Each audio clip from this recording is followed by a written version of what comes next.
आपके भी नंबर्स कम आए हैं और आप इम्प्रूवमेंट देना चाहते हैं, लेकिन परेशान हैं कि इम्प्रूवमेंट एग्जाम कैसे देना है, कब देना है, कहाँ देना है, कौन कौन दे सकता है, कितनी बार दिया जा सकता है, ऑनलाइन फॉर्म मिलता है या फिर ऑफलाइन, पेपर कैसा होता है, नंबर्स वाकई बढ़ते हैं या फिर नहीं, क्या एक सब्जेक्ट में इम्प्रूवमेंट मुमकिन है या सारे सब्जेक्ट में। तो आज के इस वीडियो में मैं आपको इम्प्रूवमेंट इम्तिहान के बारे में A to Z सब कुछ बताने वाली हूँ। तो चले फिर इस एक वीडियो के जरिए सब कुछ जानते हैं। तो सबसे पहला सवाल है इम्प्रूवमेंट इम्तिहान क्या होता है? तो स्टूडेंट्स देखें, अगर आपके मैट्रिक या फिर इंटरमीडिएट के मार्क्स कम आते हैं और आप लोग अपने पेपर्स को दोबारा देना चाहते हैं, यानी कि अपने नंबर्स को या फिर अपनी ग्रेड को इम्प्रूव करना चाहते हैं, तो फिर आप जो इम्तिहान देते हैं उसे हम कहते हैं इम्प्रूवमेंट इम्तिहान या फिर इम्प्रूवमेंट एग्जाम। किन किन क्लासेस के तलबा इम्प्रूवमेंट कर सकते हैं? ओके, तो अगर आप लोग मैट्रिक कर चुके हैं या फिर आप लोग इंटरमीडिएट के एग्जाम दे चुके हैं, तब आप लोग इम्प्रूवमेंट के एग्जाम दे सकते हैं। अब देखें, अब शर्त क्या है, अगर आप लोगों ने फर्स्ट ईयर के पेपर्स दिए हैं और आपके नंबर कम आए हैं, तब आप इम्प्रूवमेंट के एग्जाम नहीं दे सकते हैं, क्योंकि इम्प्रूवमेंट का एग्जाम आप तभी देंगे जब आप फर्स्ट ईयर भी कर लेंगे और सेकेंड ईयर भी कर लेंगे।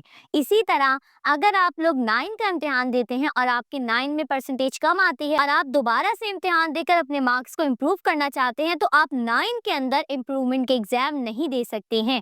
सबसे पहले आपको 9 भी क्लियर करनी पड़ेगी और मैट्रिक भी, और उसके बाद आप फिर इम्प्रूवमेंट के एग्जाम देंगे। तो जब आपका 9 और मैट्रिक दोनों क्लियर होगा, तब आप फिर इम्प्रूवमेंट के एग्जाम दे सकते हैं, चाहे आप 9 के देना चाहें या फिर आप चाहे मैट्रिक के देना चाहें। और इसी तरह पहले आप लोग फर्स्ट ईयर और सेकेंड ईयर दोनों करेंगे और आप दोनों पेपर्स में पास होते हैं, तब आप इम्प्रूवमेंट के एग्जाम देंगे, ठीक है। लेकिन आप लोग सिर्फ फर्स्ट ईयर के बाद इम्प्रूवमेंट के एग्जाम नहीं दे सकते, बल्कि सेकेंड ईयर भी करनी पड़ेगी, ठीक है। उसके बाद ही आप लोग इम्प्रूवमेंट के एग्जाम दे सकते हैं।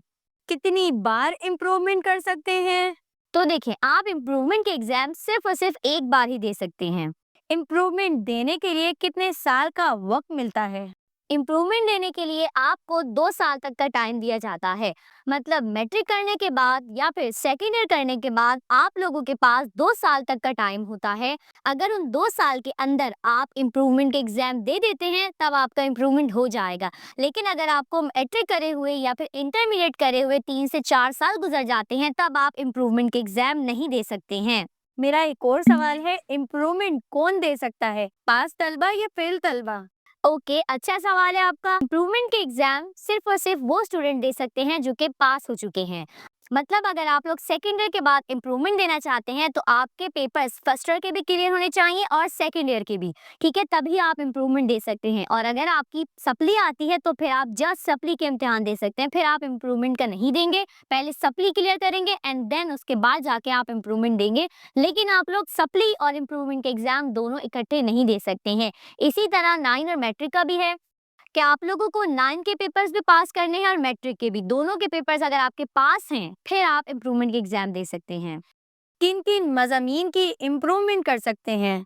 ओके, तो आप लोग फर्स्ट ईयर सेकेंड ईयर करने के बाद अगर आप लोगों का कोई एक पेपर बुरा हुआ है, मतलब फर्स्ट ईयर का कोई एक पेपर खराब गया है या फिर सेकेंड ईयर का कोई एक पेपर खराब गया है, तो आप लोग जस्ट एक एक पेपर की भी इम्प्रूवमेंट कर सकते हैं। और अगर आप 2 पेपर की इम्प्रूवमेंट करना चाहते हैं, तब भी कर सकते हैं। इसी तरह अगर आप लोग ये चाहते हैं कि आप लोग फर्स्ट ईयर की भी इम्प्रूवमेंट करें और सेकेंड ईयर की भी इम्प्रूवमेंट करें, मतलब जैसे कि एक पेपर फर्स्ट ईयर का है या 2 पेपर सेकेंड ईयर के हैं या दोनों मिलाकर हैं कुछ इस तरह, तब भी आप दोनों फर्स्ट ईयर सेकेंड ईयर के पेपर इकट्ठे भी दे सकते हैं।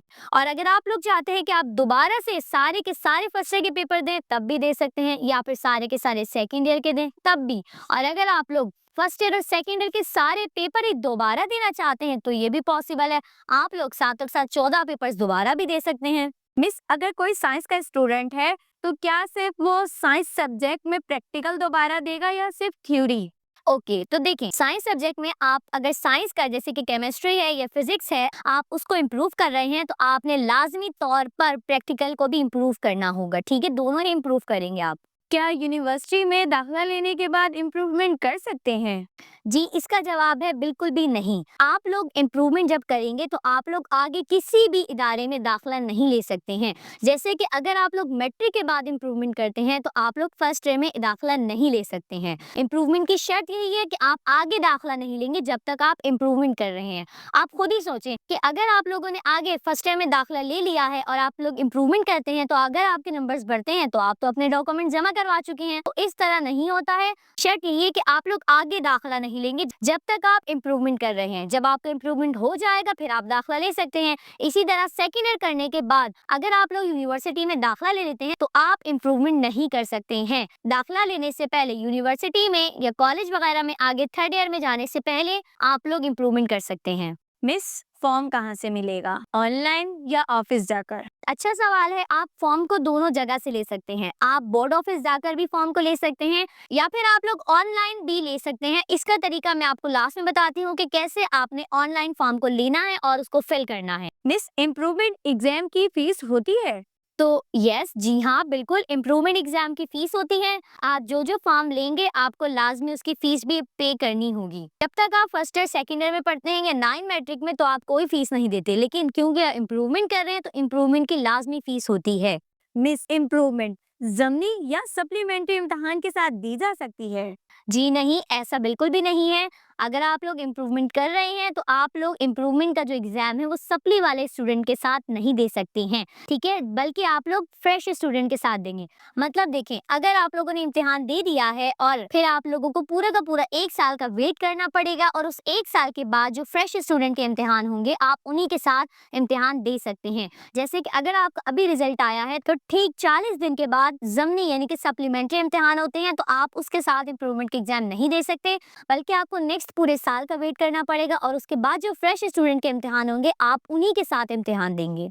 मिस, इम्प्रूवमेंट होने के बाद कौन से मार्क्स फाइनल माने जाते हैं, पुराने या फिर नए या जो बेहतर हों? अच्छा सवाल है ये भी आपका। तो देखिए, इम्प्रूवमेंट के बाद आपके वो मार्क्स माने जाते हैं जो ज़्यादा होते हैं। मतलब देखिए, अगर आपने फिजिक्स का इम्तिहान दिया है और आपके नंबर 600 आए हैं, ठीक है, पहले, और आप उसके इम्प्रूवमेंट देते हैं और आपके नंबर 700 आ जाते हैं तो आपके 700 वाले नंबर माने जाएंगे। और अगर बिलफर्ज ऐसा होता है कि आपने इम्प्रूवमेंट दी है और आपके नंबर्स कम आए हैं तो आपके ज़्यादा वाले नंबर ही माने जाएंगे और आपका इम्प्रूवमेंट का एग्जाम जो है वो कैंसिल हो जाएगा। आपको कोई बोर्ड ऑफिस में जाके कैंसिल नहीं करवाना पड़ेगा, वो खुद ही कैंसिल हो जाएगा। मतलब मेन बात यही है कि आप जो इम्प्रूवमेंट एग्जाम देंगे और आपका जो पहले वाला रिजल्ट होगा उनमें जो मार्क्स आपके ज़्यादा होंगे वही मार्क्स आपके काउंट किए जाएंगे। नंबर जो कम वाले होंगे वो आपके काउंट नहीं किए जाएंगे। मिस, अगर मैं सिर्फ एक सब्जेक्ट में इम्प्रूवमेंट दूं और इसमें भी नंबर्स कम आ जाएं तो क्या होगा? अगर आप सिर्फ एक सब्जेक्ट में इम्प्रूवमेंट देते हैं और उसके अंदर भी आपके कम नंबर आ जाते हैं तो कोई मसला नहीं है। आपके पहले वाले ज़्यादा वाले नंबर ही जो आपने पहले पेपर्स दिए थे और आपके उसमें नंबर ज़्यादा थे वही नंबर काउंट किए जाएंगे। ये कम नंबर काउंट नहीं किए जाएंगे। और दूसरी बात, इस बात का ध्यान रखना है, आपकी फीस भी आपको वापस नहीं दी जाएगी। जैसे आप इम्प्रूवमेंट की फीस देते हैं तो अगर आपके नंबर कम आते हैं या ज़्यादा आते हैं आपकी फीस वापस नहीं होगी, या फिर अगर आप पेपर में जाते ही नहीं है, किसी वजह से कोई मसला हो जाता है, इम्प्रूवमेंट के एग्जाम देने जाते ही नहीं है, तब भी फीस आपकी वापस नहीं होती है। बिलफर्ज अगर डेट निकल जाती है और आप फीस जमा करवा चुके होते हैं लेकिन आपने अभी तक फॉर्म जमा नहीं करवाया होता है तब भी आपको फीस वापस नहीं दी जाएगी। हाँ, कुछ केसेस में ऐसा होता है कि लेट फीस के साथ कबूल कर लिया जाता है फॉर्म, लेकिन अगर लेट फीस का टाइम भी चला गया तो फिर आपके पैसे ज़ाया हो जाने हैं। मिस, क्या इम्प्रूवमेंट के पेपर का पैटर्न वैसा ही होता है जैसे नॉर्मल इम्तिहान का?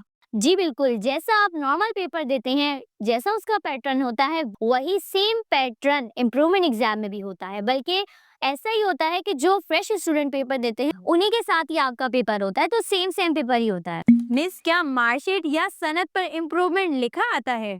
जी हाँ, आपकी मार्कशीट पर इम्प्रूवमेंट एग्जाम देने के बाद इम्प्रूवमेंट लिखा हुआ आता है।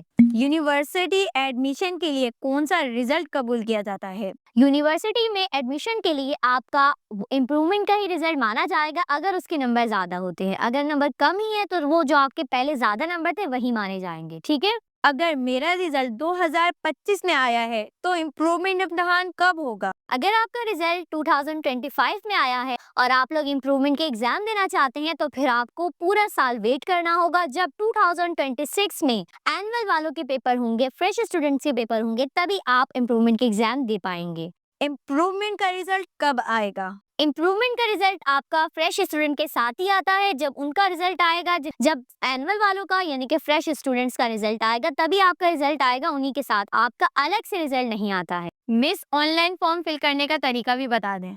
और लास्ट में हम बात करते हैं कि आपने ऑनलाइन इम्प्रूवमेंट के फॉर्म को कैसे फिल करना है या फिर आपको वो फॉर्म कहाँ से मिल सकता है। तो देखिए, अगर आप लोग इम्प्रूवमेंट के एग्जाम देना चाहते हैं तो आप लोग सीधा बोर्ड ऑफिस से जाकर भी फॉर्म को बाय कर सकते हैं, या फिर अगर आप लोग ऑनलाइन ही फॉर्म को हासिल करना चाहते हैं तो उसका तरीका मैं आप लोगों को बता देती हूँ। तो देखें, आप लोगों ने तकरीबन टोटल 3 फॉर्म को फिल करना है।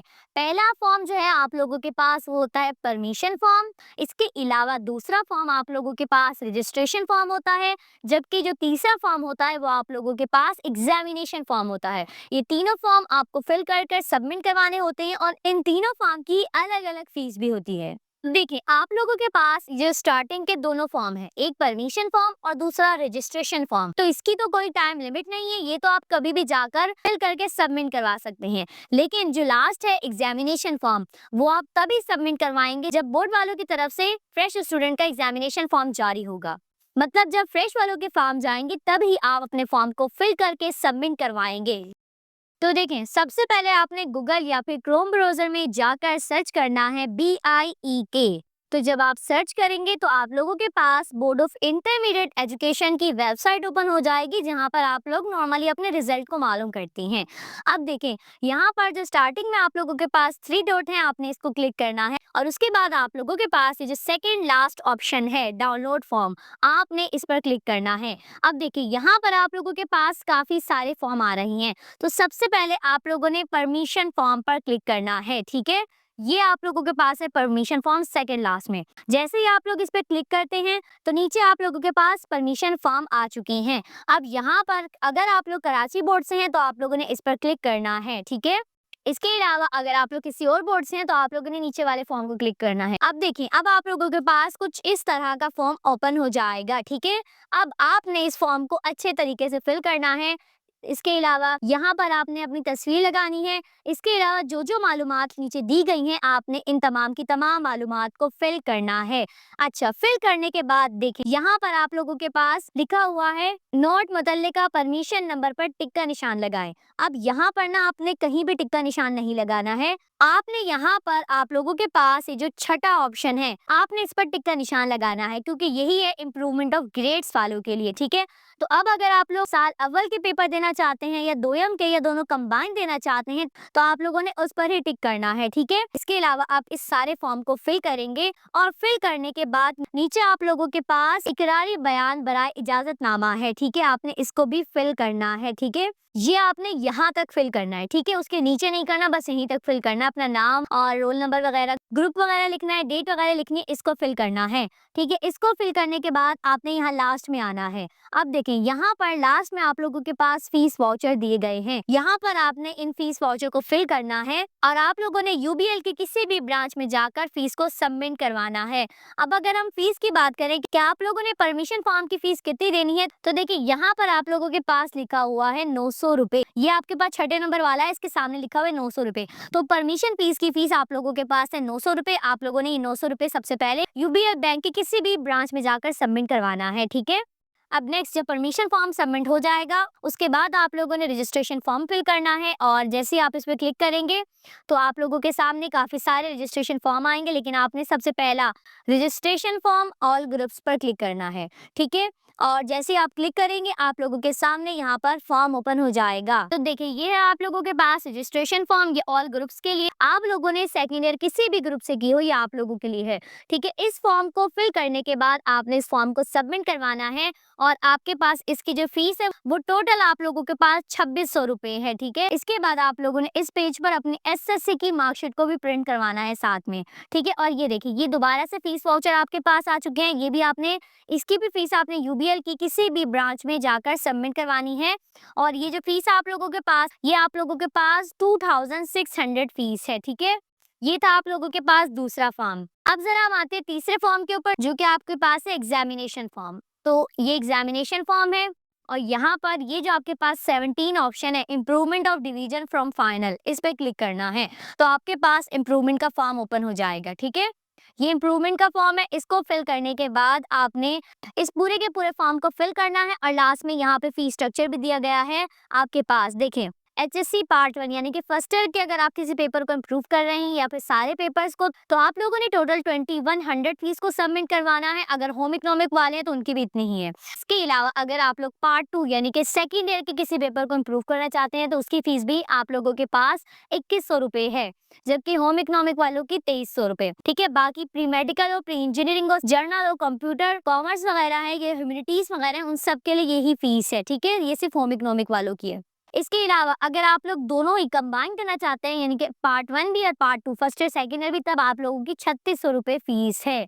ठीक है, और ये वापस से फीस वाउचर आ गए जिसको आपने फीस के साथ फिल करने के बाद यूबीएल की बैंक में जाकर जमा करवाना है। ठीक है, टाइम से आपने इसको जमा करवाना है, क्योंकि अगर आप लोग ये लेट जमा करवाएंगे तो उसके साथ लेट फीस भी लग सकती है। ठीक है, अब ये आप लोगों ने सबमिट कहाँ करवाने हैं, तो देखें ये आप लोगों ने बोर्ड ऑफिस में जाके सबमिट करवाने हैं, या फिर आप लोग पीसीएफ कर दीजिएगा, या फिर अगर आप लोग खुद जा सकते हैं तो आप लोग फिर खुद जाकर ही इस फॉर्म को सबमिट करवा दीजिएगा बोर्ड ऑफिस में। अगर अभी भी आपको कोई कंफ्यूजन है तो फिर कमेंट सेक्शन में पूछ लीजिएगा।